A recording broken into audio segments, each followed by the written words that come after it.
Agora ficou muito mais fácil para os gremistas ficarem atualizados sobre o Imortal Tricolor. Aplicativo Portal do Gremista, o maior portal de notícias sobre o Grêmio agora na palma da sua mão.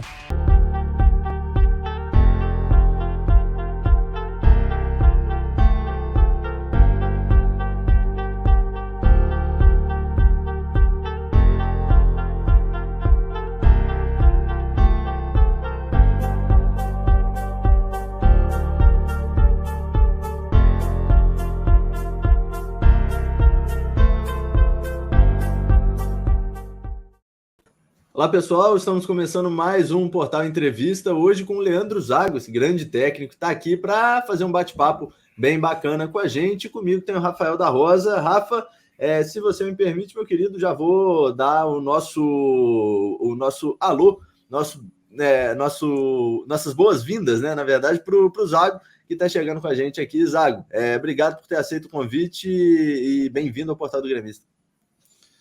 Bom dia, Bruno, Rafael. Agradeço bastante o convite de vocês. É um prazer estar falando com vocês, né? É um mercado fora até, né? Dos lugares, dos centros que eu já frequentei, né? É bem legal isso. Muito prazer em receber um convite de vocês e acredito que vai ser muito legal esse tempo que a gente vai ter aqui para falar um pouco do jogo. É isso aí. Rafa, meu querido, começamos mais uma. Tudo bom, Bruno, Zago? Obrigado por ter aceito o convite também para conversar com a gente aqui, cara. A gente te trouxe pra gente falar de campo. Eu e o Bruno, a gente gosta muito de falar sobre o campo, o que acontece dentro do campo, enfim. Quando a gente é torcedor, né, que é o nosso caso, tu também é torcedor, enfim, mas quando a gente é torcedor, que a gente é só torcedor, digamos assim, que a gente não é um profissional do futebol, que trabalha com futebol, a gente olha o jogo com o coração, né? A gente aqui, obviamente, continua analisando o jogo com o coração, mas hoje a gente consegue separar muito mais, né? Eu costumava ir no estádio quando eu era mais novo, por exemplo, e ficar atrás do gol, no antigo Olímpico, né? Ficava atrás do gol, porque, é a festa, é o Grêmio, maravilha. Hoje, quando eu vou na arena, eu procuro comprar um ingresso superior ao lado do campo, porque eu quero ver o jogo, como ele funciona. Não só o jogo do Grêmio, né? Mas como o jogo funciona, o jogo do adversário também. E aí a gente consegue ver alguns aspectos do jogo, né? E é isso que a gente quer conversar contigo aqui, Zago. Eu quero começar, então, falando sobre montagem de sistemas, tá? Principalmente sistema defensivo. A gente tem hoje uma alteração que ela, pra mim, é muito clara, tá? Eu já conversei com o Bruno também sobre isso, que é o sistema de marcação com linha de 5. E por que isso é tão importante? Porque quando tu tem 4 defensores, que há pouco tempo atrás era o sistema defensivo que predominava, né? 2 linhas de 4, né? Principalmente quando tu tinha um jogador expulso, fazia 2 linhas de 4 e fechava o time. Mas era a linha de 4. Só que aí tinha o espaço que era entre o zagueiro e o lateral. E esse espaço ele era muito utilizado por quem atacava, né? Se soubesse atacar direito. Agora com a linha de 5 não, tu recua provavelmente um dos pontas, ou traz um dos volantes, enfim, e tu fecha essa linha de 5. Essa transformação, Zago, essa mudança, que ela é muito recente, o que ela mostra pra gente do jogo propriamente dito? Então, Rafael, assim, o que acontece que eu tenho percebido, as equipes, elas acharam uma forma de atacar com mais jogadores a última linha do adversário, sem que se desequilibrem, porque qual que era o problema? Atacar com muito jogador e sofrer muito com contra-ataque. Então as equipes conseguiram achar um formato de atacar com bastante jogador na última linha do adversário, né? 5 jogadores. Antes se atacava com 3, 4, chegava um quinto. Hoje com 5 já em cima da linha, às vezes chegando um sexto jogador em cima da linha. Estando equilibrado atrás, circulando a bola em zonas difíceis de serem recuperadas, ou seja, sem dar chance para o adversário recuperar a bola. Isso obrigou com que as equipes tivessem que defender mesmo. Que não dá para que você tente recuperar ou pressionar a bola um pouco mais longe quando o adversário já está montado para te atacar assim.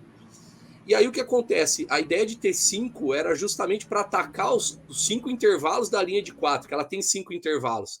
Ela tem 3 intervalos por dentro e 2 por fora. Se você pegar, né, os 4 jogadores, eu tenho 3 intervalos entre zagueiro e zagueiro, entre zagueiro lateral dos 2 lados e o lado dos laterais. Então a ideia é justamente ter 5 jogadores para atacar isso. E as equipes sempre compensaram isso, mesmo quando já em outros formatos de ataque, como? Com a entrada de um volante na linha, no momento da emergência. Então, quando a bola se aproxima do gol de defesa, eu pego, se eu estou jogando num 4-4-2 com 2 linhas, eu pego o volante do lado da bola, geralmente, ele entra nesse espaço entre zagueiro e lateral para fazer uma compensação, e o outro volante protege um pouco mais a entrada da área, por exemplo. Se eu estou num 4-1-4-1, eu tenho alguns outros tipos de compensação. Ou é o meia do lado que entra, ou é esse volante entre as linhas que entra e os dois meias viram dois volantes na frente da linha. Então eu tinha essas compensações. E as dobras do ponta, né, pelo lado do campo. O ponta baixando e vindo para dobrar do lado do campo. E aí, ultimamente, também o ponto oposto ou um dos pontas já definido para fazer a linha de 5 permanentemente. Como acontece, por exemplo, o Abel Ferreira usa o Scarpa no já mais definido, quando ele joga, né, o Gustavo Scarpa, ou como algumas equipes usam o ponto oposto. Então, se o ataque está sendo pelo lado do meu lateral esquerdo, o meu ponta do lado direito, ele está, como a minha linha girou, ele está fazendo o quinto jogador na linha para largar a linha. Qual que é o problema? O problema é que todas essas dinâmicas, elas são muito mais elaboradas do que se eu já tiver uma linha de 5 que está coordenada e olhando para frente. Porque a linha de 5, ela sempre vai estar olhando para frente, para defender. Se ela estiver bem coordenada. Quando eu penso em pôr volante entrando na linha, quando eu penso em trazer um ponta, muitas vezes esse cara está correndo para trás no momento da emergência. E aí, justamente nesse momento da emergência, é a hora que eu sofro a jogada de risco. É a hora que o lateral adversário acha o tempo para cruzar uma bola, é a hora que tem uma infiltração entre lateral e zagueiro na minha lateral de área para fazer um cruzamento curto ou uma finalização diagonal. Então, a ideia da linha de 5 foi justamente para bloquear isso que a gente chama dos meios espaços, né? Que é esse espaço que nem é a faixa central e nem é a faixa lateral. Ele é um corredor que ele é ali entre mais ou menos a largura da grande área até onde começa a meia-lua, né? É uma faixa ali dos dois lados do campo, entre a ponta da grande área e onde inicia a meia-lua, um corredor, que é onde geralmente as equipes atacam muito. Então a ideia das linhas de 5 foi justamente essa. Com o tempo, você coordenando a linha de 5, você pode ser muito agressivo, mas ela tem que estar muito coordenada para proteger as costas. Por quê? Porque você perde um jogador nas linhas da frente. Então eu vou perder um atacante, eu vou perder um jogador da linha do meio campo. Consequentemente, eu não vou conseguir pressionar a bola tanto. Tende a defender mais atrás, se eu não tiver coordenado. Que aí é um problema que também tem que ser resolvido com a coordenação da linha de 5. Então acho que a tendência dela foi essa, em função do número de jogadores na última linha que cresceu.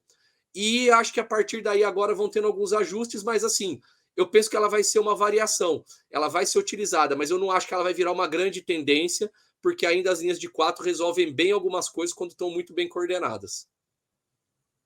Zago, vou seguir nessa linha tática, né, do jogo, pegando agora uma situação que a gente observa muito no Grêmio há muito tempo. Não tem relação com o Roger, com o Mancini, com o Felipe, com os técnicos que já passaram por aqui recentemente. Mas a gente repara, né, eu, Rafa, a gente comenta aqui no portal, que o Grêmio tem uma coisa engessada em relação a esquema tático, em relação a variações, principalmente dentro do mesmo jogo. O Grêmio vem enfrentando esse problema, e aí queria trazer a sua opinião sobre como o Zago, como você, enquanto treinador, observa as situações diferentes do jogo, porque é uma coisa que a gente sempre comenta aqui. O futebol, por mais que você tenha, né, uma formação, você escolhe um 4-3-3, um 3-4-3, um 3-5-2, aquilo não é estático. Aquilo é móvel, é fluido, o tempo todo aquilo se mexe. E tem que se adaptar. Futebol não é totó. Futebol não é totó. O time tem que se adaptar às diferentes situações do jogo. E aí, Zago, a gente tem no Grêmio, em diferentes situações, um time que muitas vezes entra em campo de uma forma e quando enfrenta dificuldades não consegue se ajustar a essas dificuldades. Estou usando esse exemplo, estou citando isso para pegar a sua fala sobre você, Zago, enquanto treinador, né, como ler essas situações de jogo, como você percebe essas situações de jogo e como você conversa e prepara os seus atletas para que eles tenham a noção e, né, já estejam preparados para elas quando elas mudam. Né? Os atletas chegam em campo, às vezes, pensando, imaginando uma coisa, mas o futebol é muito fluido, é muito volátil. Ele muda em questão de segundos. Então, como você vê isso, como você prepara os seus jogadores para essas situações diferentes de jogo, para que eles possam estar preparados durante os 90 minutos a essas diferentes situações? Então, Bruno, e você sabe que isso é um grande dilema, cara, porque o futebol ele é legal por isso, ele toca em muitos aspectos, né? Então, por exemplo, vamos pensar, eu posso ter dois caminhos básicos. Eu posso ter um caminho que é eu ter um esquema definido e algumas variações dentro daquele esquema e executar com tanta riqueza que eu resolva todos os problemas que o jogo vai me propondo, em cima daquele esquema que eu tenho pré-definido. Então, se o adversário me dá espaço pelo lado, eu sei explorar o lado. Se ele me dá espaço por dentro, eu sei explorar dentro. Sem variar, sem precisar mexer no esquema. Com ajustes que os jogadores vão percebendo. Isso é um caminho.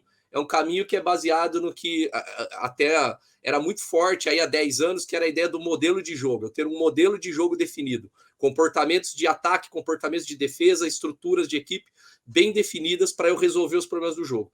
E tem um outro caminho, que eu construir uma identidade de jogo e a partir dela o esquema ele ser totalmente ajustável à necessidade da partida, do cenário, entendeu? Então assim, o que é ter uma identidade? O que é a diferença? Que eu não preciso ter um esquema fixo, eu preciso ter uma identidade. Qual que é a minha identidade? Por exemplo, eu quero que a minha equipe recupere a bola rápido no campo de ataque. Se ela não tiver pressão na recuperação da bola, ela vá em direção ao gol o mais rápido possível. Se ela tiver, ela saiba mover a bola para mexer com o adversário e atacar o adversário. E defensivamente é uma defesa pressionante. Não depende de qual esquema tático eu esteja. Se tiver 4-4-2 linha, 4-3-3, 4-1-4-1, linha de 5, não importa. Isso é uma identidade. Então, assim, a questão isso demanda tempo e os nossos jogadores... E aí é uma questão, eu acho que ela é cultural e gera um impacto mental. Eu não sei se é pela exposição, ou o Rafael falou no início, né, que a gente tem um viés muito emocional para o jogo, e isso é verdade. Eu acho que a gente tem um viés, Rafael, como sociedade, na verdade, para muita coisa, para leitura de coisa. E a nossa rede social é a prova disso. Né? Ninguém ouve ninguém. Você fica validando a sua opinião ou invalidando a opinião de quem você não quer acreditar. E até vou sugerir um livro de um conterrâneo de vocês, que é do Leandro Carnal. Eu li recentemente Todos contra Todos, e ele fala muito desse aspecto, né? De como a gente sofre para julgar isso. O nosso jogador, ele na formação, ele não foi educado a interpretar o jogo. Né? Eu até vi uma frase recente, uma entrevista do Sampaoli no Olympique, recente, ele até cita uma frase do Perón sobre política, né, o argentino, e o Sampaoli cita para o futebol, que o jogador não tem que aprender o jogo, ele tem que compreender o jogo, é diferente, aprender e compreender. Se ele aprende a fazer uma coisa e o cenário muda, ele não sabe o que fazer. Se ele compreende o jogo, ele ajusta aquilo que ele faz àquilo que o jogo está pedindo naquele momento. E o jogo pede coisas diferentes a cada momento. O jogo pode mudar a cada 10 segundos, 30 segundos o cenário do jogo. Eu posso sair. E o nosso jogador ele não é tão habituado a isso. E quando ele muda e tem resultado, ok. Quando ele não muda, ele usa isso como desculpa. Isso é um problema. Ele se protege em função disso. E muitas vezes eu percebo que o treinador, e eu me coloco nessa condição, ele se sente inseguro quando ele não vê que o comportamento que o jogador está consolidado para fazer em colocar, e o jogador já tem a desculpa pronta caso não dê certo. Entendeu? E que ele não vá de coração aberto para tentar fazer aquilo ao máximo. Pode ser, se você já tem conhecimento do grupo, tempo de trabalho, já conhece bem o atleta, conhece o perfil do atleta, ok, isso vai andar bem. Mas se isso ainda é uma coisa, os trabalhos no Brasil são trabalhos de meses, não são trabalhos de muito tempo. Então, nessa perspectiva, o que eu percebo é que, às vezes, o treinador está na beirada do campo, e eu passo por essa situação na beirada do campo. E aí? Não está legal, não está funcionando. Vamos potencializar para fazer melhor o que a gente está fazendo ou vamos mudar o caminho? Porque é uma dúvida que a gente tem, às vezes, na beirada do campo. Às vezes o 4-3-3 está funcionando mal. Eu fico pensando, e se eu melhorar o funcionamento do 4-3-3? Fazer ele funcionar melhor, aumentando velocidade pelo lado do campo, não mexendo na estrutura. E às vezes a ideia é mexer com a estrutura. É colocar mais jogador por dentro, menos por fora, ou mais por fora, menos por dentro, mais entre linha, atacar mais as costas da linha de defesa, aumentar a saída de bola em número de jogador para sair com ela mais limpa. Então, assim, é isso que a gente pensa ali na beirada do campo. Entendeu? Vou melhorar o que está acontecendo ou vou mudar a rota? E essa dúvida, ela barra muitas vezes nisso. O jogador que está em campo, às vezes eu tenho 2 trocas para fazer. Eu não consigo mexer com todos, então algum vai ter que se adaptar a alguma função que ele fez pouco no treino ainda, ele não fez muitas vezes. E aí como ele vai receber aquilo naquele momento do jogo? Se der certo, ok, gênio. sabe fazer. Se não der certo, o jogador, mas eu estava fora da minha posição, ali eu não rendo muito. Então, assim, essa coisa, às vezes, do atleta não comprar ideia, porque o trabalho é novo, porque ele não se sente seguro, porque ainda ele não foi convencido daquilo, é uma coisa que a gente tem que levar em conta e tem que entender o porquê da decisão do treinador também naquilo. E, de novo, né, para fechar, porque a decisão, no fundo, ela passa muito pelo resultado, não pelo processo do que aconteceu. Então, ela vai basear no resultado, aí vai vir esse viés emocional, o jogador tentando se proteger caso ele tenha ido mal, não tenha dado certo, e aí vai ter esse impacto. Então, a gente tem que avaliar isso, porque isso acaba, às vezes, gerando um desgaste para a sequência do trabalho, entendeu? Ô, Leandro, eu quero manter ainda nesse tema do Bruno aí que ele citou, e eu quero trazer um exemplo, tá? E aí eu vou trazer pro Grêmio, obviamente. O Grêmio teve um jogo contra o Cruzeiro, tá? Onde a gente faz sempre eu, principalmente o Bruno aqui, a gente procura sempre fazer uma análise do que pode acontecer no jogo, né? Porque depois fica muito fácil, né? Engenheiro de obra pronta é legal. Mas a gente sempre procura fazer uma análise do que pode acontecer no jogo. E a análise que eu fiz no pré-jogo, e o Bruno até acho que concordou comigo, é que o Cruzeiro, num jogo anterior contra a Chapecoense, ele usou muitos volantes para começar o seu jogo. Né? O Neto Moura baixava para a linha de defesa para começar o seu jogo. E a gente comentou aqui, o Roger vai ter que armar alguma coisa para que não deixe o Neto Moura ou o outro volante, que era o William, se eu não me engano, voltar tanto para fazer esse começo de jogo, porque abre muito o time do Cruzeiro e o Cruzeiro joga muito pelos lados. E aí começou o jogo e o Cruzeiro fez uma coisa completamente diferente. O Cruzeiro usou o Eduardo Brock. O Eduardo Brock tanto foi o craque do jogo, jogou muito bem, e ele começou a armar o jogo pelo lado esquerdo da defesa, né? O Cruzeiro num 3-5-2. Como é que funciona isso? Tu trabalha o time, tá? E aí a gente viu aqui, o Roger ele conseguiu muito bem anular os volantes. Os volantes do Cruzeiro pouco jogaram contra o Grêmio, né? Mas ele conseguiu com que o Eduardo Brock fizesse essa saída com qualidade e usasse o entrelinhas do Grêmio ali para circular os jogadores de meio. E isso funcionou muito bem, tanto que o Cruzeiro conseguiu atacar muito pelos lados, né? Como tinha feito contra a Chapecoense no jogo antes, e conseguiu atacar pelo meio também.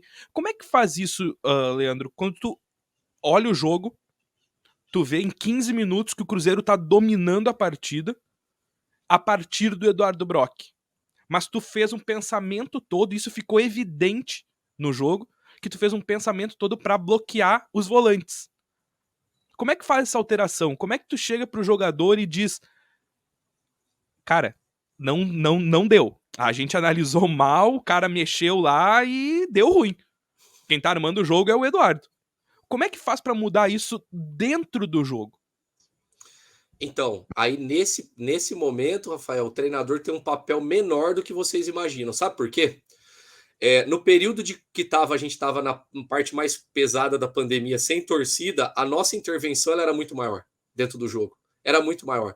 Eu fiz ano passado a Série D sem torcida. Minha intervenção parecia um jogo de base em relação à intervenção. O jogo de futebol profissional não é assim. Não é assim. Você não consegue intervir no jogo tanto, desse jeito. Porque tem barulho de torcida, o jogo não para, tudo é muito rápido. E aí, volto na minha resposta anterior. É a diferença entre aprender e compreender. Se o seu jogador aprendeu a fazer daquele jeito, porque a gente previu um cenário para resolver, né? Vai baixar um volante para fazer um jogado, uma superioridade ali na primeira linha, para poder sair com a bola limpa. Ele entendeu, tá, mas qual que é a finalidade? É entender a finalidade. Não, ele baixa um para gerar superioridade e sair com a bola limpa. Só que hoje ele não está usando um volante, ele está usando um terceiro zagueiro para fazer isso. Então, se o jogador compreende o que ele está buscando fazer para resolver melhor, né? Para resolver melhor. E aí, para você conseguir fazer marcação de saída de bola contra 2 e contra 3, é diferente com seus atacantes. É diferente. Então, vou dar um exemplo aqui, mas que exige muita coordenação. Por exemplo, se eu marco uma saída com 2 zagueiros e que jogue com os 2 laterais abertos, o 4-4-2 com 2 linhas ou 4-1-4-1 vai resolver bem na maior parte das vezes, mas principalmente o 4-4-2 porque eu vou encaixar 2 nos 2 zagueiros e se a bola for pelo lado do campo eu já tenho um ponta para pegar o lateral ali e o entrelinha está marcado. Ok. Se eu estou num 4-1-4-1, eu estou com o entrelinha mais preenchido, porém eu tenho um atacante para marcar 2 zagueiros. Então, pode ser que um dos zagueiros, se eles tiverem uma coordenação boa e saia com a bola limpa, ele vá conduzir e vá fazer um dos meus médios sair atrasado e pode ser que abra espaço na entrelinha, por exemplo. Se a saída em 3, cara, muda a dinâmica de pressão. Aí você precisa ter ela melhor elaborada. Então, faz parte o jogador entender isso. Porque se eu falar, ó, saída em 3, tem que mudar a dinâmica da pressão. Todo mundo tem que compartilhar desse conhecimento. Todo mundo. Não adianta os atacantes compartilhar. Sabe por quê? Por exemplo, eu posso marcar saída em 3, fazendo com que toda vez que a bola for para o zagueiro do lado, o meu centroavante tire o retorno da bola, obrigue ele a conduzir bola e eu crio uma zona de pressão daquele lado do campo. É uma forma simples de eliminar uma saída em 3, por exemplo. Certo? Eu crio uma zona de pressão. Uma outra forma, por exemplo, é se eu tiver num 4-3, 4-1-4-1, os meus pontas marcarem o zagueiro do lado vindo de fora para dentro quando a bola entra nele. Só que aí exige uma coordenação coletiva de ele vai ter muito passe para dentro do campo, no entre linhas, aberto. Se isso tiver mal marcado, a hora que meu ponta fizer isso, ele achar entre linha, ou o cara do entre linha tá livre, ou se ele tiver meio marcado, o jogador de fora lá, da onde o ponta saiu para pressionar ele, tá livre. O lateral do lado do ponta que saiu para pressionar o zagueiro de fora para dentro, tá livre. Então, assim, se isso não tiver coordenado, se os jogadores não compartilharem dessas ideias, e eu percebo, cara, que é uma coisa assim, o jogador brasileiro precisa ter um interesse maior em entender o jogo. Não entender assim, fazer a minha. Ah, eu tô fazendo a minha. Tá, mas você tá fazendo a minha em qual? Porque fazer a minha num 4-1-4-1 é diferente de fazer a minha contra uma saída em 3, por exemplo. Se eu tiver que marcar uma saída de linha de 4 ou uma saída em 3 é diferente. Então, o que eu penso, cara, é trabalhar com compreensão de jogo, trabalhar com interpretação de jogo, mas você depende muito do interesse do jogador, de todos, de entender de fato e de fazer de corpo e alma aquela proposta, né?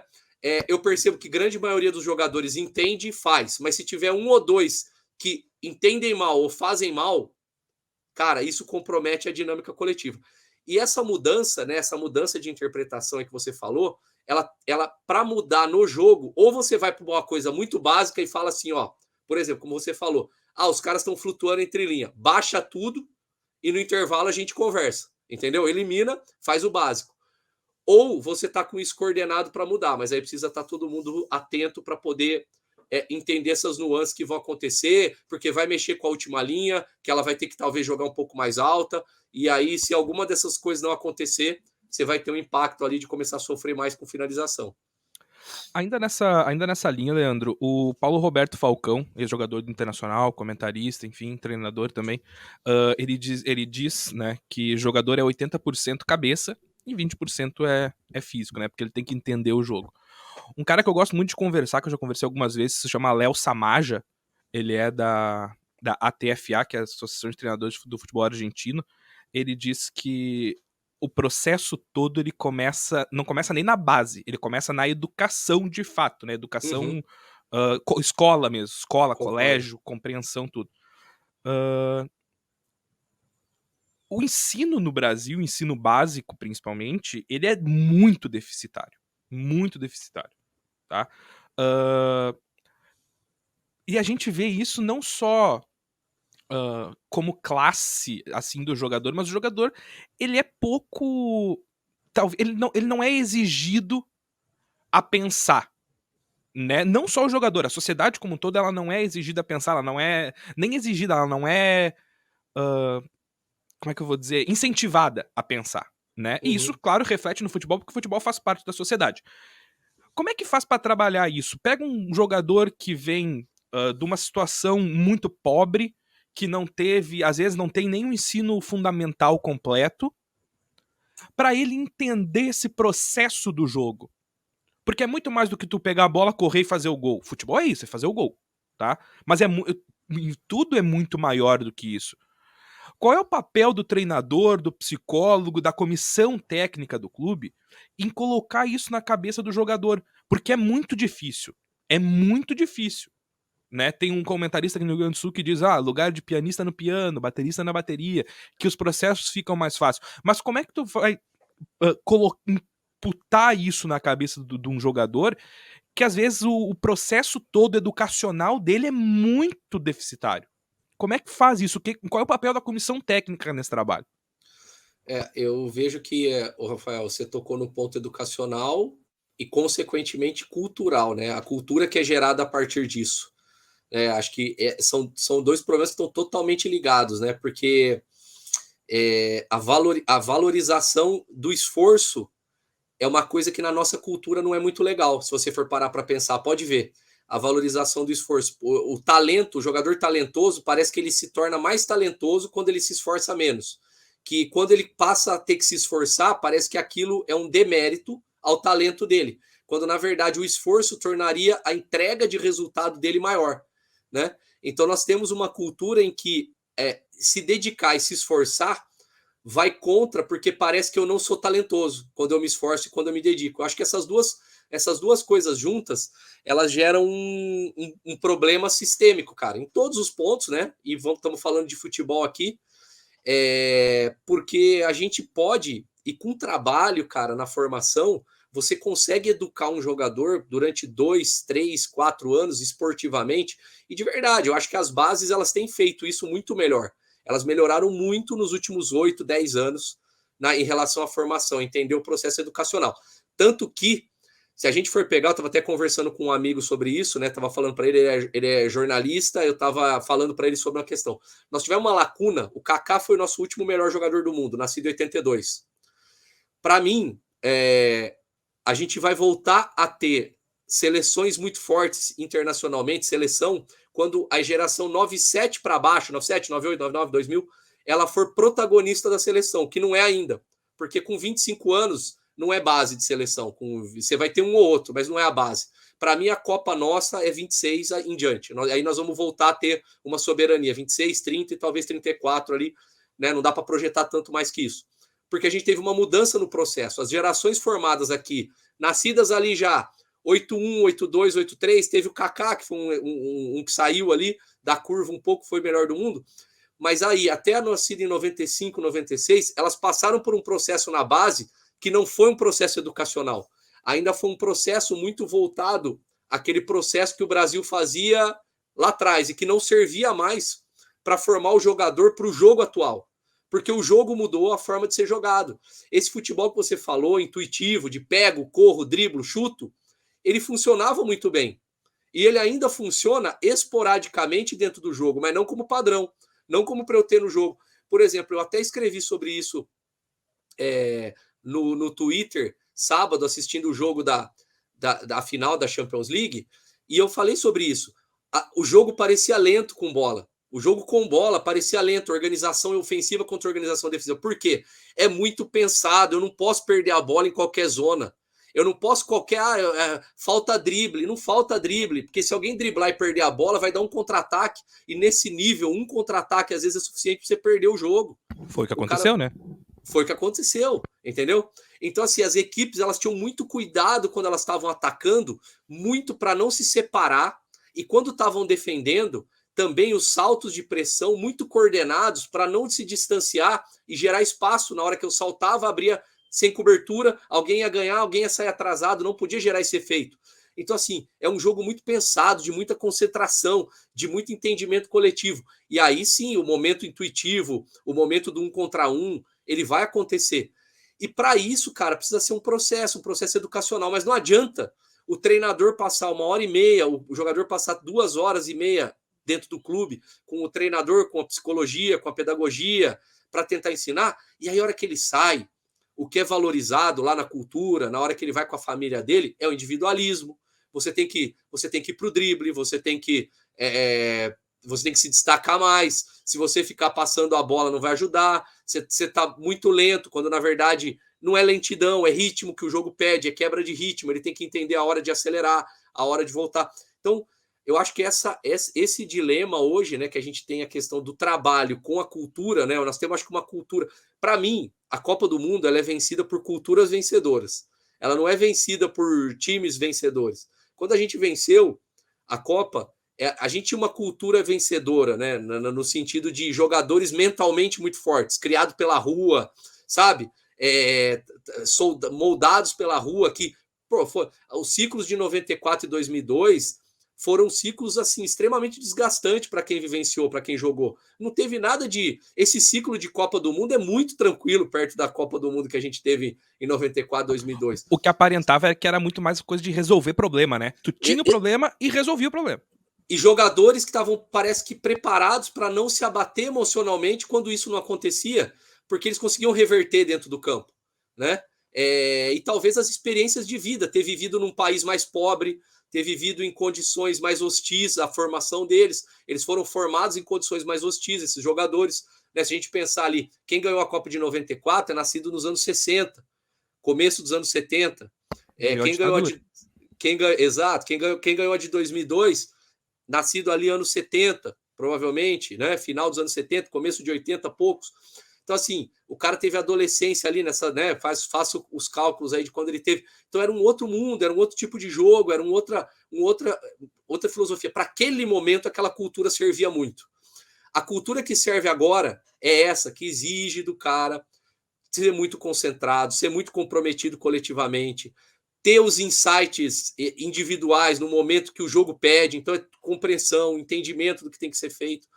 E aí eu penso que na nossa cultura ainda de valorizar só o indivíduo, de achar que trabalho coletivo é bobagem, que ainda se discute aqui que ponta não volta, ponta não tem que trabalhar para a equipe, porque senão está muito longe do gol. Quando a gente está nesse nível de discussão, é uma expressão da nossa cultura, né?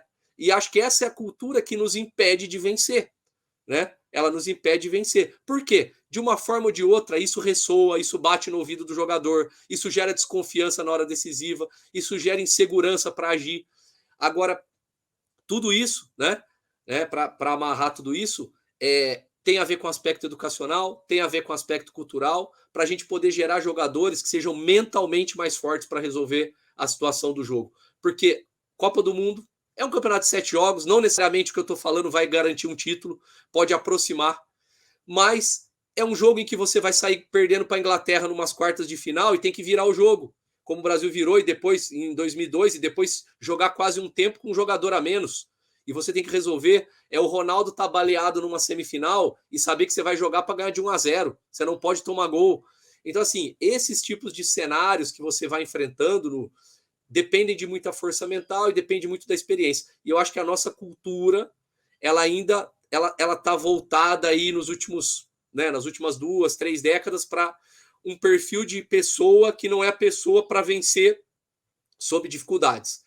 É uma cultura que favorece, que valoriza o pouco esforço, né, muitas vezes, e que quem se esforça é meio taxado como inocente, porque não vale a pena se esforçar. E, sei lá, e o jogador um pouco, muitas vezes, mimado. Um jogador que, na dificuldade, ele tem muito quem proteja. E acho que na hora decisiva, dentro do campo, você não tem ninguém para te proteger. Zago, você falou sobre dinâmica coletiva e processo de convencimento em respostas anteriores, e até pegando essa sua última fala, queria voltar nesses 2 pontos, porque, de fato, né, você acabou de falar sobre o destaque individual que se dá. Acho que aqui no Brasil principalmente, mas em outros cenários também. E a gente fala hoje desses destaques individuais que são realmente, né, levados para o jogador que se destaca individualmente, ele é falado, né? O Vinícius Júnior foi muito falado por fazer o gol na final da Champions, e é normal isso, que ele ganhe um destaque, mas é geral realmente essa valorização do destaque individual. Mas o jogo hoje é muito coletivo, e é muito mais coletivo do que ele do que ele apresentava um tempo. Ele exige muito mais do coletivo do que ele exigia um tempo atrás. Então, queria saber de você como você trabalha com o seu grupo, né? O Zago chegou num clube para começar um trabalho do zero, entendendo que esse jogo, essa dinâmica coletiva é necessária e que há essa valorização do individual. Como você trabalha com os seus jogadores, como você vê esse cenário para trabalhar nesse processo de convencimento que o atleta precise trabalhar para ele, mas também para o outro, para que isso não desencaixe de maneira nenhuma e que cada atleta, como que você trabalha isso tanto de maneira coletiva quanto no individual de cada atleta, porque afinal a gente falou, né, nas últimas respostas também sobre a pessoa, né, sobre o jogador, ser humano. Então, assim, são vários seres humanos diferentes que você lida para que ele possa entender que o individual dele depende e vai influenciar diretamente num trabalho que é coletivo, Zago? Como que você trabalha nesse cenário? Olha, tem vários pontos, Bruno, e são pontos decisivos para você conseguir trazer os jogadores para o trabalho. Eu acho que, primeiro, você tem que gerar um senso de pertencimento de grupo. O jogador tem que se sentir pertencente a um grupo e fazer questão de estar nesse grupo. Tem que ter um senso de pertencimento à instituição. E aí, para mim, quanto maior a camisa e mais tradicional, mais, entre aspas, fácil gerar esse poder, porque o jogador vai fazer mais questão de estar ali, né? E do ponto de vista individual, o que eu vendo para o jogador do meu trabalho é o desenvolvimento dele. São coisas que eu garanto que ele vai melhorar do ponto de vista individual. Então eu uso muito esses 3 pontos para poder trazer o jogador para o meu trabalho. Pertencer a um grupo que ele tenha prazer e queira estar nesse grupo e vença com esse grupo, não só ser um grupo de amigos, mas um grupo de pessoas que ter um objetivo em comum. Ele pertença também a uma instituição, e aí quanto maior a instituição, camisa, tradição, mais fácil esse convencimento, porque ela já tem nela uma cultura de vitória amarrada, já tem uma associação inconsciente do jogador de querer estar ali. E do ponto de vista individual, o jogador ele entender que aquele trabalho ele não está jogando para mim, ele está jogando para ele. Primeiro ponto, ele está jogando para a carreira dele, o desenvolvimento dele, dentro desse cenário que eu falei, de pertencimento de grupo, de objetivo e de instituição. Então, quem tem a ganhar com aquele processo, primeiro é ele. O primeiro a ganhar é ele, com melhora individual técnica, melhora individual tática, melhora individual mental, física, com os ganhos que ele vai ter. Porque eu trabalho muito assim em cima de desenvolver o indivíduo para melhorar a equipe, né? Melhorar o indivíduo para a gente melhorar a equipe. Só que dentro desse trabalho, dessa questão coletiva, nós, como seres humanos, nós temos uma coisa que ela é fundamental para a nossa existência, mas ela nos atrapalha em muitos momentos, que é o nosso ego, né? Nosso ego, ele é chave. E a gente vai... o nosso amadurecimento como seres humanos, a gente tende, durante a idade, algumas pessoas não passam por esse processo, mas a gente deveria. Superação de ego. A gente nasce com ego, a gente se percebe criança e a gente vê, o mundo é a gente, o ego nosso é tudo, e aí a gente vai superando isso. Por isso que a criança, ela corre só em cima da bola, ela joga individualmente, ela não passa a bola para ninguém, é normal que isso aconteça, né? Porque tudo é baseado no ego dela e ela vai superando. E quanto mais você cresce, mais o jogo vai ficando elaborado e coletivo, porque você vai vencendo o ego e entendendo que você tem que trabalhar para uma equipe, né? Porém, ainda, nós temos que ver que o futebol é jogado por jovens. Quando você tem 35 anos, que é quando você encerra uma carreira no futebol, você ainda é jovem. Então você vai entender sobre ego, você vai amadurecer muito. Eu vejo alguns ex-jogadores na TV hoje que a gente lembra deles jogando e vê eles falando, são outras pessoas, né? Você lembra que eles jogavam um jogo, eram jogadores que criavam alguns problemas de grupo, de postura de treino, e que hoje você vê eles falando e bem, você vê que o cara amadureceu, passou 15 anos que ele parou de jogar, 20 anos, ele amadureceu, e é um processo. Agora, nós não temos tempo para isso. Nós não temos tempo para isso. Nós temos que fazer os caras jogarem. Então, esse trabalho coletivo, né, passa por esse entendimento que você pertence a um grupo, que você quer representar uma instituição, que vai ser bom para você, o crescimento, e que você vai ter que fazer alguns movimentos que não vão gerar um benefício imediato a todo momento. Eu acho que essa é um benefício aparentemente imediato. Ele é imediato para a equipe, mas não para você. Quando você tem que fazer movimentos sem bola, principalmente, porque o jogador tem muito prazer na bola. Tudo que envolve a bola, o jogador tem muito prazer. Tudo que envolve a bola para atacar, ele tem mais prazer ainda. A bola para defender, ele tem um pouco menos, né? Fora alguns jogadores que, da natureza deles, eles gostam de defender. Eles gostam de brigar pela bola, eles gostam de disputar a bola. Então, ele vai ter que fazer movimentos que vão ser movimentos de fechamento de espaço, movimento de cobertura, diagonais que ele tem que fazer, fechamento de centro de campo, indução para poder levar o jogador para outra zona do campo, para poder recuperar a bola, fechar lá do oposto. Ah, mas a bola está a 40 metros do outro lado, eu não vou voltar. Tá, mas se você não voltar, ela vai entrar desse lado. Então você precisa voltar. Ah, mas eu vou pressionar o goleiro, eu não vou roubar a bola do goleiro, ele vai fazer um chute, ele vai dar uma bola longa. Sim, só que se você não for lá, ele não vai fazer isso, nós não vamos recuperar a bola numa primeira bola e segunda. Ah, mas eu vou fazer esse facão, mas eu não vou receber a bola, porque a defesa vai correr para trás, quem vai receber é o meia que está entre linha. Sim, e se você não fizer o facão, o meia vai estar marcado. E aí eu não vou ter o espaço para ele receber a bola.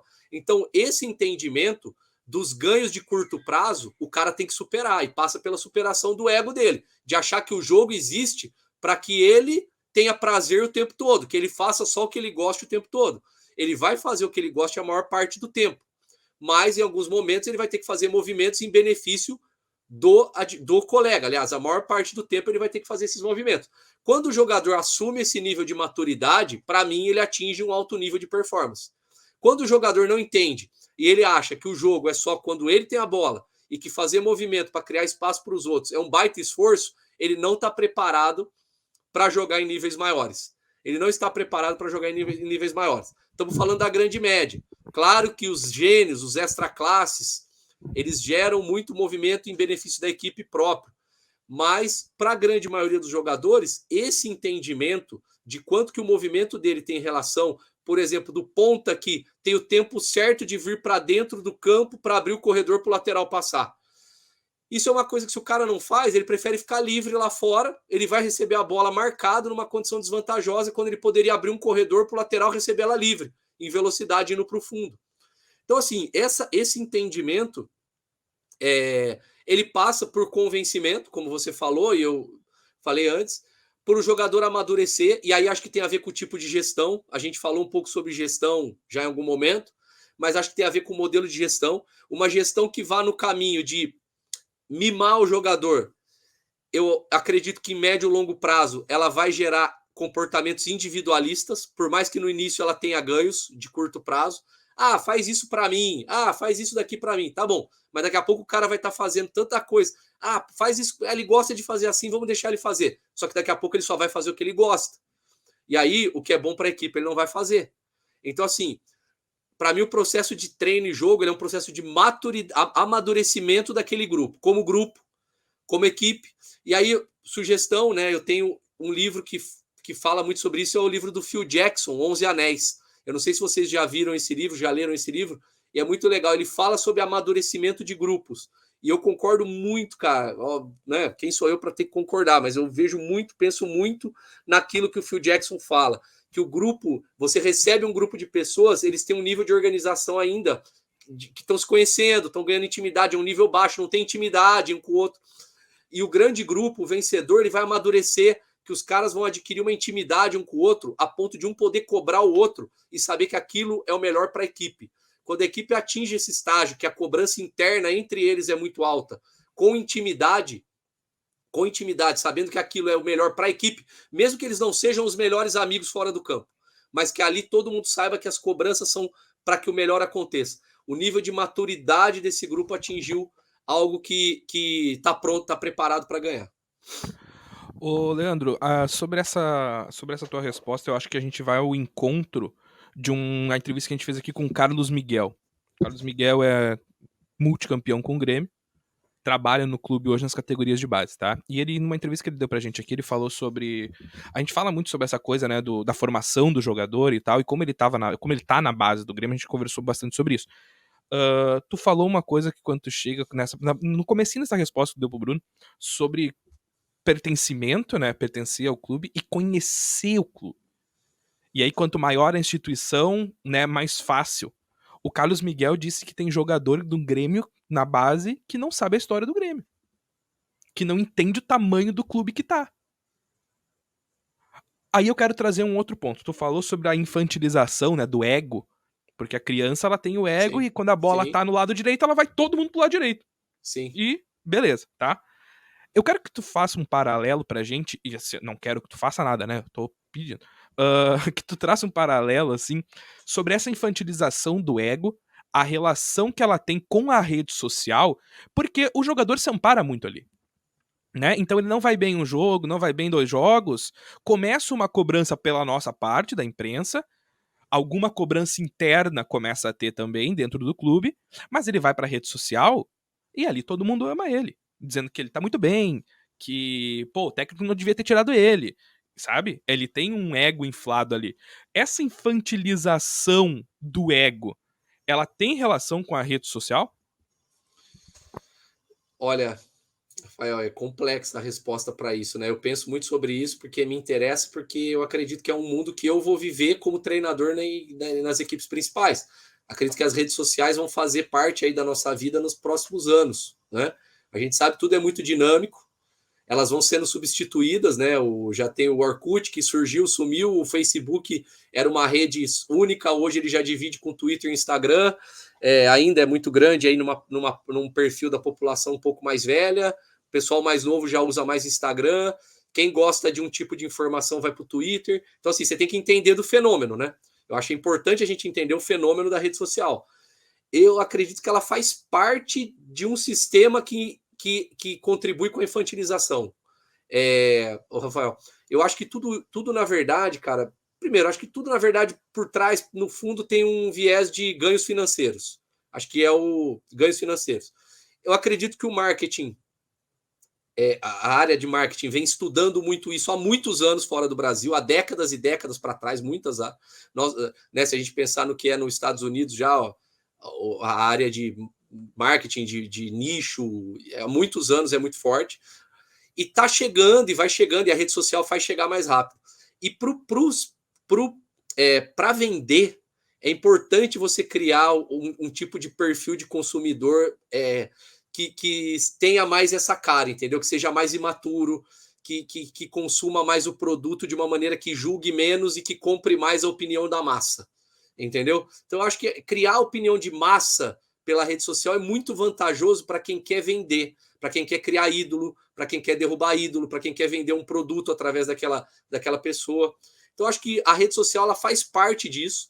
Claro que o jogador vai lá se alimentar e vai lá também se contaminar, porque quando ele está sendo criticado também, para ele, emocionalmente, é pesado. Você imaginar que num clube grande, o que ele recebe de crítica na rede social, quando ele não está mal, é pesado. Então, o cara tem que fugir mesmo da rede social quando ele está num período de crítica.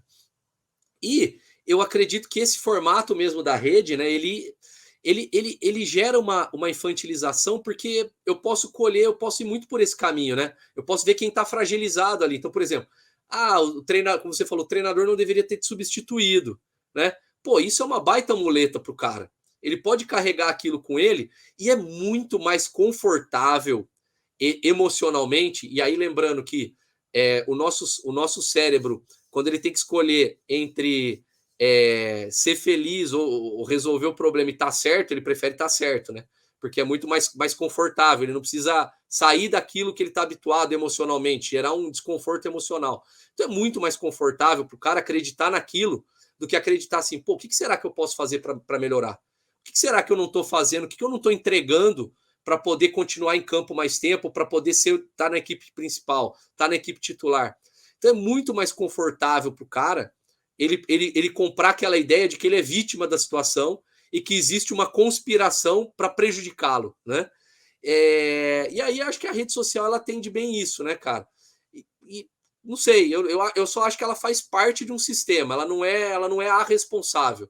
Eu acho que ela é uma das ferramentas, junto com a TV, junto com as novelas que são vendidas, o tipo de reportagem, a forma como se reporta hoje o mundo, sempre tentando deixar meio em dúvida quem que está fazendo bem, quem que está fazendo mal naquela situação. Então, assim, as instituições estão muito enfraquecidas, né?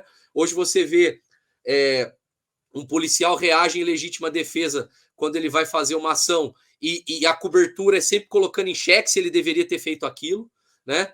A cobertura é sempre colocando em xeque antes de analisar qual foi o cenário, porque primeiro se gera um tipo de questionamento. Então, assim, isso enfraquece a instituição. Isso enfraquece a instituição quando ela vai tomar uma decisão que é importante, mas também a gente sabe que há um lado de corrupção, há um lado honesto, então fica tudo numa zona cinzenta. Os professores se enfraqueceram também porque a abordagem deles na aula, eles não têm mais a mesma autonomia que eles tinham, os pais vão contra os professores em benefício do filho em vários momentos, e quem estudou, até o momento que eu estudei, pelo menos, eu nunca tinha razão dentro de uma sala de aula, eu nunca tinha razão, né? Eu até vou me apropriar de novo do Leandro Carnal, conterrâneo de vocês, daí de São Leopoldo aí. Ele fala sempre, pô, eu fui aluno na época que o aluno não tinha razão e sou professor na época que o professor não tem razão. Ou seja, eu peguei os dois mundos no pior momento, para mim, né? E brincando, ele fala isso. E é mais ou menos isso, assim. Eu acho que tudo isso, cara, o enfraquecimento de algumas instituições, mais esse fenômeno dessa infantilização, estão tudo em paralelo e a rede social vai muito nesse caminho. Agora, eu não sei se essa é uma transição social para a gente dar um salto como sociedade, ou se esse enfraquecimento das instituições, essa infantilização, ela está indo para um caminho da gente ter perdas. Eu acho que ainda o intervalo de tempo é muito curto. Agora, com certeza, lidar com jogadores, né? A gente está falando aqui de futebol, de equipe. Lidar com jogadores maduros, que assumem responsabilidade, que sabem que quando erram, assumem o porquê, quando acertam, sabem o papel deles no ambiente coletivo, é muito mais, te aproxima muito mais da vitória. Isso eu não tenho dúvida. Jogador mimado, blindado, que se fecha quando tem problema, no momento decisivo, esse cara vai ter dificuldade. Isso com certeza, com certeza.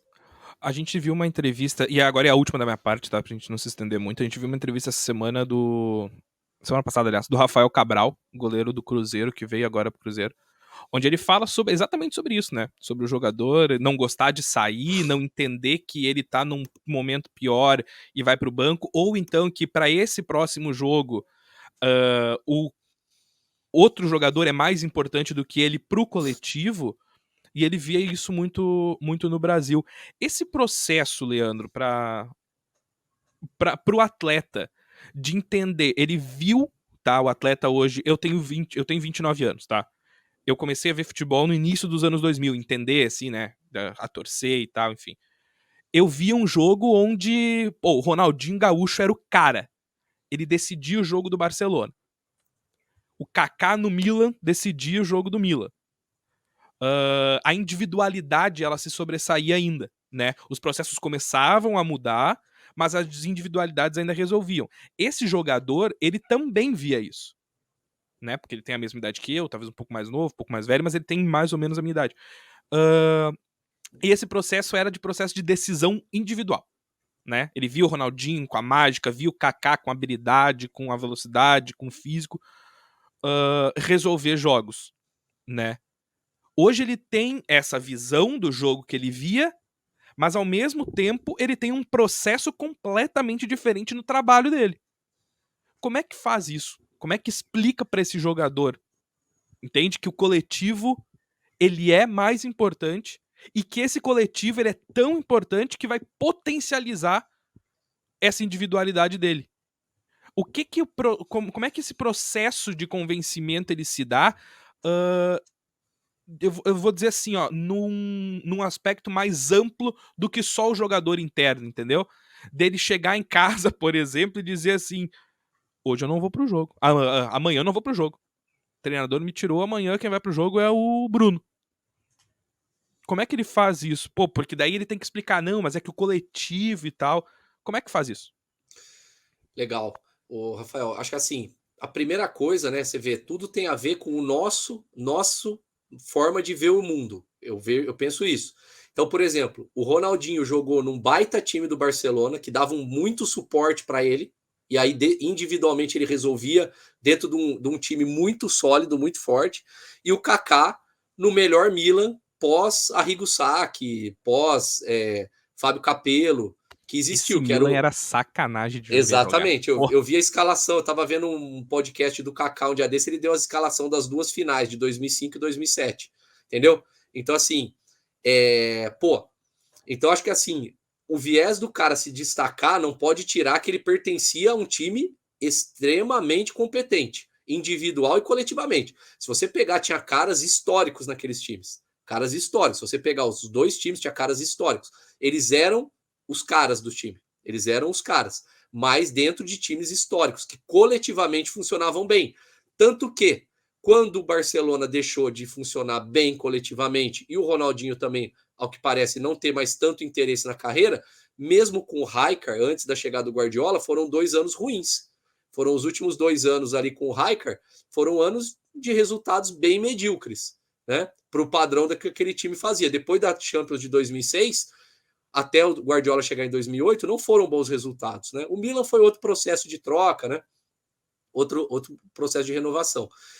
Mas tem muito isso que você falou. O cara é criado numa cultura e aí você vai ter que vender para ele uma ideia que é boa, mas que ela não faz parte daquela cultura dele. Isso é complicado. E aí entra no limite educacional, porque se a visão é estreita, se o cara é formado com uma visão estreita de que ele não pensa em outras perspectivas, ele não olha outros ambientes da vida dele, ele olha muito para o ego, para o eu, para aquilo que ele aprendeu, do jeito dele, acha que tudo vai funcionar como funciona hoje, funciona amanhã, daqui 10 anos, daqui 50. Isso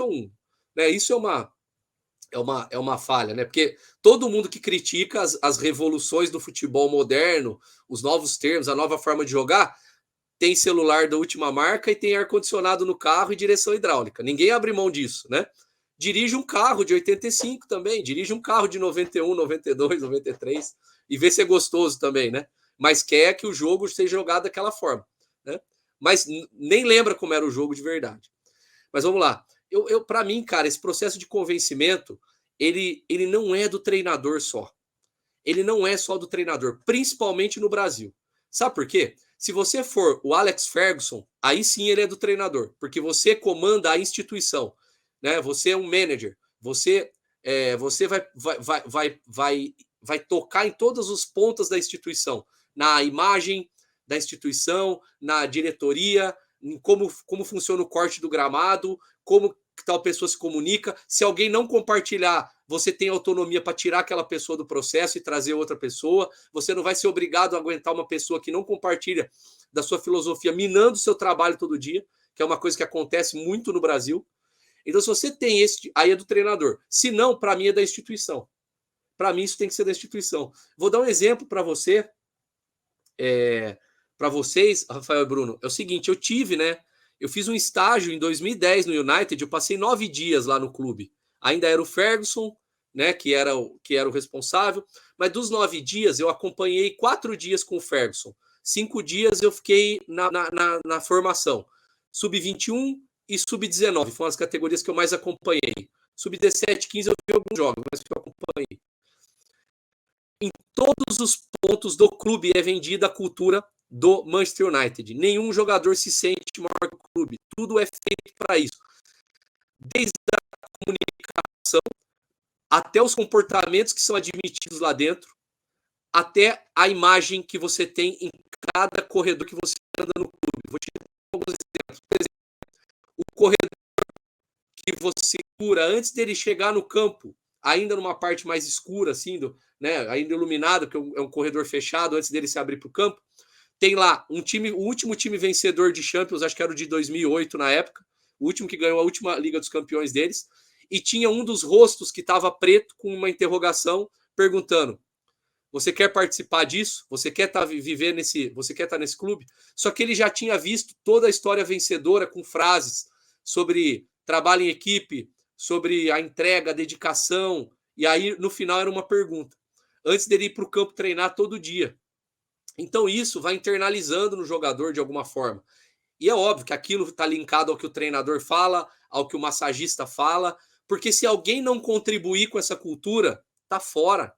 Você tem que ter autonomia para estar fora. No Brasil, a gente admite pessoas que desconfiam do que está sendo construído dentro do clube, trabalhando contra o processo do clube. E acho que isso atrapalha muito. Não ter essa autonomia. Acho que os clubes deveriam cuidar mais do seu ambiente interno. Os clubes deveriam cuidar mais do seu ambiente interno. Só ficam no clube profissionais que conspiram e que trabalham para a vitória todo dia, não importando quem está no comando. Não importando quem está no comando, porque quem está no comando é funcionário do clube. Eu acho que aí, cara, a gente teria ganhos muito maiores dentro dos clubes para construir equipes vencedoras. Eu vejo que com esse fenômeno da SAF agora, das equipes virarem empresa, isso pode acelerar. Eu acho que os clubes empresa vão ganhar, porque aí é um clube empresa. Se o cara estiver trabalhando contra, vai embora, porque tem que dar lucro. Entendeu? O negócio tem que funcionar. Os clubes associativos, os clubes como são hoje no Brasil, o cara tá lá, mas se ele trabalha para a oposição, alguém segura ele dentro do clube. Então ele trabalha contra o clube, mas ele não pode sair porque alguém da oposição precisa que aquele cara esteja ali, porque numa próxima eleição eu preciso de votos de não sei quem que vai estar. Então, assim, esse tipo de coisa atrapalha muito a construção de uma cultura. E você só vai conseguir ter, de fato, Rafael e Bruno, um grupo envolvido, que entenda o tamanho da instituição, que trabalhe pela instituição, que rala a bunda no chão todo jogo, se o cara todo dia compra a instituição, entende que ele está no clube que ele quer estar, o tamanho daquilo, entende que todo mundo ali está trabalhando para vencer. Não pode ser uma medida de vamos que vamos no vestiário, os caras correm. Aí no dia seguinte os caras não correm. Aí, mas por que hoje não estava motivado e outro dia estava? Porque não é cultura. Não é cultura. É uma coisa que se você errar na mobilização, se o cara tiver um pouco cansado, se aquele dia a viagem não foi meio quebrada, atrapalhou, ele não vai manifestar, porque não é dele aquilo. Aquilo não é dele. Não é do que ele está sentindo do ambiente. É pontual para aquele jogo. É uma mobilização. A preleção incendiou, a semana foi muito boa, teve uma vitória recente muito importante, mas na hora que aquilo for quebrado, as coisas se perdem e se dissipam e tudo volta àquele marasmo e as equipes ficam nessa e não constroem uma cultura vencedora dentro da equipe. É isso. Zago, vou te fazer uma última pergunta para a gente fechar aqui rapidinho, mais direta essa até, se você quiser, na resposta. Você chegou num clube que tá brigando pelo acesso à Série A. Tá brigando por um acesso, não necessariamente a Série A. Muitas coisas externas, muitas bombas, muitos problemas, muitos fatores externos ao campo te interferindo ali, interferindo na vida dos seus jogadores. Como você blinda esses jogadores disso e tenta trabalhar do campo pro acesso? Num clube hipotético, não estamos querendo falar de ninguém. Não. Hipoteticamente. Olha, eu vou falar um negócio para vocês que a gente às vezes acha estranho, mas em alguns momentos talvez essas pessoas tenham razão. Se vocês acompanhar, não sei como que foi o Kudê aí no Sul, mas o Sampaoli, o Jorge Jesus, tenho recentemente, tem mais alguns aí, vou preservar, mas esses dois com certeza. Eles fecham todo o trabalho em torno deles. Eles eliminam qualquer ruído externo do clube para que eles trabalhem e tenham todo o controle sobre a comunicação. Até o número de médicos no treino, São Paulo tinha lá no Atlético Mineiro. Número de médico, e qual médico ia para cada treino. Quando era um e ele tinha que saber quem era e qual era o médico. Infelizmente, no Brasil, quando você está num ambiente conturbado, eu não sei se você resolve no curto prazo se você não fizer isso. Você vai sair como chato, você vai sair como arrogante, talvez, você vai sair como alguém que parece que é estrela, que quer chamar toda a atenção, mas se você quer blindar de fato, talvez esse seja o caminho, porque quando você tenta trazer as pessoas para o seu lado, você não sabe de fato se todo mundo está junto naquele trabalho e se vão vazar ou não informações. Vocês devem ter visto uma entrevista recente do Vitor Pereira falando que ele está evitando fazer o time na véspera do jogo, que vai jogar, porque vaza. Uma hora depois já está na imprensa o time que vai jogar. Ou seja, tem alguém que entrega a informação lá dentro. E aí, a gente fala disso, mas essa blindagem da comunicação ela é fundamental. E dentro de um clube, e aí voltando ao que eu falei, a saúde do clube precisaria ser melhor preservada pelo próprio clube. Analisar isso. Eu penso, Bruno, que infelizmente, cara, a gente tem que admitir, mas tem pessoas dentro do clube que trabalham muito, muito, muito pelo interesse próprio. Mais do que pelo interesse do clube. E muito mais pela manutenção do cargo. E para ela se manter no cargo, ela precisa agir de uma forma que às vezes não contribui com o sucesso do clube, né? Então, quando você quer blindar, você precisa criar algumas estratégias. Então, por exemplo, assessoria de imprensa. Você tem que limitar algumas coisas que podem ser gravadas, fotografadas ou faladas, e você tem que ter previamente, você tem que saber quem são os jogadores que vão para a comunicação naquela semana, porque isso pode ser decisivo, né? E às vezes, se não tiver linkado com a assessoria, isso pode gerar problema. Supervisão do clube, logística. Você tem que saber exatamente como que as coisas funcionam, entendeu?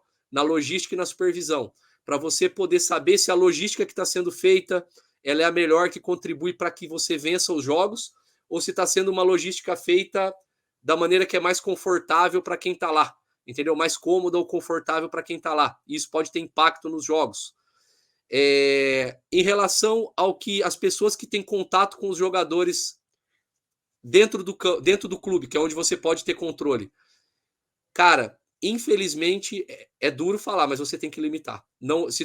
Primeiro, momento de treino. tem pessoas que não têm o bom senso de saber que ali é o momento de trabalho do atleta e muitas vezes tiram a concentração dele na hora do treino e tentam puxar conversa na hora que ele vai hidratar, na hora que ele vai sair, e não é o momento. E dentro do clube, algumas pessoas que encostam com palavras que às vezes podem ser negativas para o trabalho do clube, contestando algumas coisas. Porra, estava bem no jogo e não precisava ter saído no último jogo, sabe? Comentários assim que a princípio não são maldosos, mas você não sabe qual é a intenção daquele comentário, mas você sabe o que ele vai gerar. Se ele é maldoso ou não, eu não sei, mas ele vai gerar um aspecto negativo, porque o jogador vai comprar aquela ideia. Pô, é verdade, entendeu?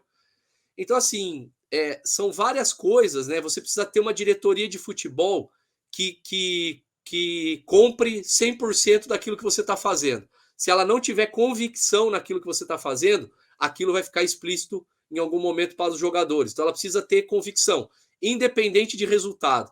E aí, pô, quantas competições não começam bem, mas terminam muito bem? E quantas começam bem e não terminam bem? Também porque a convicção foi perdida após uma derrota simples que virou uma explosão, né? Ou uma competição que começou instável, mas estava sendo bem plantado coisas boas, e durante a competição as coisas vão se consolidando, a confiança vai crescendo. Então, essa leitura, você precisa ter pessoas competentes, experientes, sérias e de boa intenção, e ter certeza de quem que tem contato com seus jogadores, pelo menos dentro do campo, e o que está falando, o que está chegando neles, o que está ressoando, para que não seja perdido o comando aí desse processo. Excelente. Rafa da Rosa, fechamos mais uma baita entrevista, puxamos, até esticamos aqui um pouquinho mais, Zago, fomos um pouquinho além do tempo, mas te agradecer mais uma vez por ter chegado com a gente aqui no Portal do Gremista, por essa baita entrevista, esse baita bate-papo, e te desejar sucesso sempre na sua carreira, portas sempre abertas para você aqui no PG, meu querido. Obrigado, viu? Bruno, muito obrigado, viu? Obrigado a você e ao Rafael pelo convite, muito legal falar com vocês, né? Fico à disposição, foi um prazer, passou rapidão, agora que eu tô vendo aqui o tempo, né? Passou rapidão e foi muito legal. Eu acabo me estendendo porque eu me empolgo, eu gosto muito de falar, vocês fizeram excelentes perguntas e eu gosto de falar, de explorar, de tocar em vários pontos para poder explicar a minha opinião. E é isso, cara, obrigado mesmo, foi um prazer estar com vocês aqui nesse momento. Rafa, meu querido, fechamos mais uma. Mais uma, baita papo, né, com o Zago aqui, conversa de alto nível, a gente gosta muito de falar de futebol, né, e, pô, falar de futebol com alguém que conhece é muito, muito melhor, né. Bruno, eu quero deixar, então, só 2 dicas culturais, assim, pra quem tá acompanhando a gente, tá, pra quem acompanhou a gente. Quem sou eu pra dar dica também, né, mas é de um documentário, que é o The Class of 92, que é a turma de 92 do Manchester United, aproveitar que o Zago falou sobre isso. Legal. É muito legal, um documentário de pouco menos de 2 horas ali, mas é muito legal.